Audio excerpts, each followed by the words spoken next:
everyone, and welcome to Our Ventura TV. I'm Sandra Siepak. On today's show, we're welcoming Ventura County Supervisor of the 1st District, Steve Bennett. Thank you so much for joining us today on our program. Nice to be with you. Very good. I know you're a busy guy, so we're going to try to cover a lot of important issues here in Ventura County today. Great. Let's talk about some of the things that you do in your office and what you do for folks here in Ventura County. Well, I represent the residents of the Ojai Valley, the city of Ventura, and parts of Oxnard. And I think I represent them in two basic ways. One, as their representative, managing all of the county services in the county. And we have a $2 billion budget, and we have to allocate that to the foster care program, the deputy sheriffs, the sheriff's efforts, adult protective services, public health, all of those, the jail, all those things require an apportionment of that money. And then on top of that, I deal with constituent services for the constituents in my districts, the Ojai Valley, Ventura, and Oxnard. Whatever issues that they have, particularly issues interacting with governments, then we try to help them with all of the problems that they come up with. Okay, terrific. One thing I want to cover with you today is, of course, some of the devastating events that we've seen here in Ventura County, which I know have affected many of us. And with two major fires here, fire services and fire response efforts are crucial. I'd like you to tell us a little bit more about how you're dealing with that and what you feel we can all do better with. Great. Well, Ventura County does a great job of collaborating with all the various agencies in Ventura County. Okay. Ventura County Fire Department, sheriffs, etc. Okay. I have a firsthand experience with the Thomas Fire in that on my street, the 5 houses across the street from us burned down. While I stayed and fought, and the 4 houses on our side of the street all caught on fire. But we and a few others were able to put those out using our water hoses. And it didn't take very much water to keep it under control, but we were able to do that until we ran out of water. Fortunately, we were able to keep those 4 houses from burning. But I've been very concerned that unlike the fires in the rest of Ventura County, the Woolsey Fire, etc., this is the only place where a municipal government ran out of water in the fire hydrants for the firefighters to fight the fire. And we've been trying to get that information from the city as to why that happened and why we had the problems that we had that night, because I believe hundreds of homes burned unnecessarily. Right, due to the water shortage. Due to running out of water and then not using the water tanker. Okay. And I think citizens out there ought to be asking city leaders, the elected officials, the city council members, and the management, how do they defend the fire department's justification that the water tanker didn't go out when the fire hydrants were out of water? I mean, it just doesn't make common sense. They have a very convoluted answer, and so there's a lot far more than we can cover in the short time on this show that you want to devote to this. But those are the kinds of things that I think my office can play a role in trying to get that. We do an after-action report after each one of these fires, and that's supposed to say what went wrong so we can do it better. And the city of Ventura refused to deal with the water in that, and that's just not good government for us to do. But we do hope that in the future, if this is something you can kind of put a stamp on and hope that it doesn't happen again, that makes a big difference for people in the future. Yeah, and we can't evaluate the improvement plans if we don't know what went wrong. Exactly. I mean, it's a really simple thing my mom always told me, if you mess up, fess up, and then dress up. Oh, wonderful. And it's real simple, and we've had a mess up, but we don't have the fess up, so we can't do the proper dress up because we don't know what the fess up is, right? Absolutely. Well, let's hope things will get better in the future and that we don't have a problem again. Right. Hopefully this will be something we can solve. I know that you've been consistently making efforts working with the Board of Supervisors on a number of issues, making sure that things are going smoothly. One thing I was very impressed that I've seen actually on the road are that now we've got a lot more hybrid vehicles, less SUVs, and more hybrid vehicles, and I know that was something that you were a part of as well.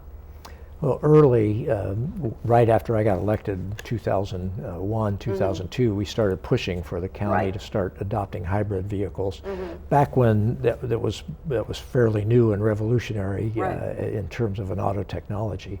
Now we just continue to push, and so we just approved the installation of 14 EV electric vehicle charging stations at the county. And we're trying to push to have the fleet converted over to electric vehicles as quickly as possible. That's a big help, big help. And I also know that you're making a lot of the county buildings more energy efficient as well. That's right. We have big solar panels at the county government center, at the county jail. So we've been, I think, very proactive about installing solar at our facilities. And I want to also touch on the mandates that you have for energy reduction for new homes, building new homes. There's a lot of new requirements for that. And I have to point out, in fairness, those are mostly state mandates about what the new energy requirements are, and then we are responsible for implementing those state mandates here at the county level. That's very good. There are other things that we do, but mostly that comes from the state. Very good. I also know one thing you're very committed about is decreasing the role of money in politics. So I want to touch on that a little bit with you and get your response to that. Well, you know, democracies go through periods of reform where reformers are able to get into power and make changes, but an awful lot of times democracy basically tries to maintain the status quo of the existing powerful group of people, and they use their money to make sure the rules of the game favor them. And so it's been important to me to try to change that. So all the way when I was on the city council, I started with campaign contribution limits. I brought that to the Board of Supervisors also. And we have some of the strictest, probably the strictest campaign contribution limit ordinance in the state of California. Did you get a lot of pushback for that? You sure do, but not from the citizens, you know. It's interesting, when I tried to pass it at the Ventura City Council level, I lost 5-2. And so then I said, okay, I'm going to put it on the ballot, and we ended up putting it on the ballot. 80% of the citizens of the city of Ventura voted for the exact same campaign contribution limit law that the city council defeated on a 5-2 vote. So money oftentimes gets elected officials to do what the majority of the citizens don't want them to do. 80% of the citizens wanted campaign contribution limits. City council voted 5-2 against that because the powerful people did not want those campaign contribution limits because it decreases their influence if they can't make a big donation to a candidate. Absolutely. Yeah, that's very important. Campaign reform means a lot. So I'm sure that even with the pushback, it can really make a difference. It can help. You also support very sound budgeting policies throughout the county.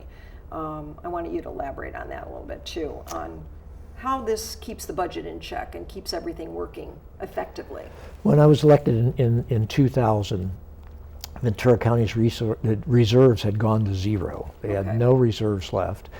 They had been spending one-time money to pay for ongoing expenses, and it was a real mess. And now in 2000, we had just had 5 very prosperous years in the United States. So we should have had good, healthy reserves. In fact, most other counties' reserves were growing. But we just had inappropriate budgeting practices. So we passed a policy. We said no one-time money for ongoing expenses. We started growing our reserves. We changed and evaluated all of our budgeting, but the biggest thing was we weren't going to spend more money in a year than we brought in revenue. And we've now grown our reserves from 0% of our budget to 13% of our budget. So that helps a great deal, especially for future endeavors that you have to take care of. Where it really helps us is in our bond ratings. So we're now able to sell our bonds. We have the highest bond ratings that you can get in California for a county. And when we are viewed by Wall Street, we're viewed as a very sound county. Consequently, we both have emergency reserves and we get low interest when we sell our bonds, and that saves taxpayers money. And everybody likes that. That's right. Everybody's in favor of that. I want to talk about some programs that you're involved with. One is the Farmworker Resource Program, and the other is the Cycle California Coast. program. So I wanted you to touch on those two as well. The Farmworker Resource Program I did jointly with Supervisor John Zaragoza. Okay. And we tried to come up with a program. And a big thing that we want to do, there's actually a farm worker labor shortage in California, actually in the country right now. Okay. We want to make sure that farm workers feel like Ventura County is one of the best places that you could possibly work if you're a farm worker. And so the Farmworker Resource Program is designed to both help farm workers navigate all the challenges that they have, being low-income workers, working at a difficult job, but also to have people become aware that we have these services, that we have growers that are willing to cooperate with the Farmworker Resource Program, and that this is a great place to come to work if you're a farm worker. Good. And then Cycle California Coast, we developed it when we developed the bike path in front of La Conchita, that new beautiful bike path up there on the freeway. Okay. That's the first link that we really had between Ventura County and Santa Barbara County. And so then Supervisor Salud Carbajal, who's now Congressman Carbajal from Santa Barbara, he and I decided, let's use this opportunity to try to identify Ventura and Santa Barbara counties as premier bicycle destinations, places to bicycle-friendly places, places to come as tourists. So both for our own citizens and for tourists, we wanted to make both counties more bicycle-friendly because we had this great connection. And there is no place, myself and my wife, we ride bikes around the world, France, Italy, etc. We like to take our bikes and do those trips. There's no place prettier or more appropriate to ride than Santa Barbara and Ventura County. The climate we have, the mountains, the beaches, the rural areas, it's a wonderful place to bike. And that's what Cycle California Coast does, is try to promote bicycling in Ventura and Santa Barbara County.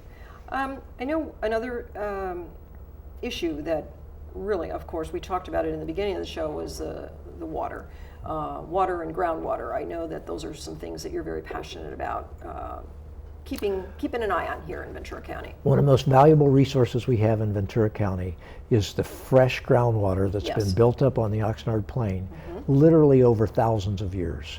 It used to be 150 years ago, you could put a pipe in the ground in Ventura County, and with no pump or anything else, that water was under so much pressure, you could feed a second-story house with water. Out on the farmlands, out on the ag land there. That's how much water was in there. Now that water level on the Oxnard Plain has been drawn down to being below the sea level. And so now we're getting saltwater intrusion. And we've had, 30 years ago they recognized this. The state created an agency that was designed to create sustainability and end the saltwater intrusion problem by 2010. Powerful forces delayed and didn't want to actually make the hard decisions to decrease the pumping appropriately to get to a sustainable level. And so we still have a problem with saltwater intrusion.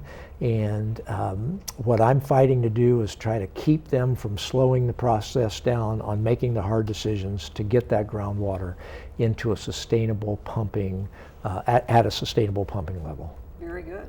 No, it's very important. It's so important to the future generations as well. Well, it sure is. I mean, to lose, that makes a big difference. To pollute a precious resource like that much fresh water with salt water would be a real tragedy for everybody in Ventura County. Right.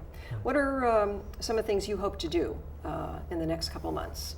Well, one of the big things is the groundwater sustainability plan.